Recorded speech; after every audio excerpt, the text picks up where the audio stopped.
I've been exploring the Home Depot consumer credit card for some time now, and this video is my honest and unbiased review. I'll walk through the store financing benefits, fees, and possible limitations, so by the end, you'll know if the Home Depot consumer credit card is worth it or not. First, this is a store card and not a traditional rewards credit card. Instead of cashback or travel points, the biggest feature is promotional financing on larger purchases. Depending on the offer, you'll often see 6 months, 12 months, or even longer deferred interest promotions on qualifying purchases. That can be genuinely useful for expensive home projects. Appliances, flooring, or large tool purchases can add up quickly, and spreading the cost without immediate interest can help with cash flow.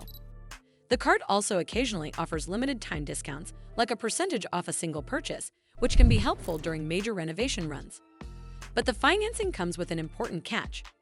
These promotions use deferred interest, which means that the balance is not fully paid by the end of the promotional period. Interest can be added retroactively to the entire purchase. That can turn a good deal into an expensive mistake. Another limitation is rewards. Unlike many modern credit cards in 2026, this card does not offer ongoing cashback on everyday spending. If you shop at Home Depot frequently, the financing perks may still make sense, but outside the store, the card has very little value. It's also worth noting that store cards like this one can be easier to get approved for compared with premium rewards cards, which makes it attractive for people building credit.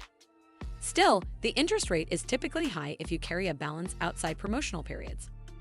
Overall, the Home Depot consumer credit card can be a practical tool for financing large home improvement purchases, especially if you are disciplined about paying the balance before the promotional period ends. In short, it works best as a short-term project card, not as an everyday credit card.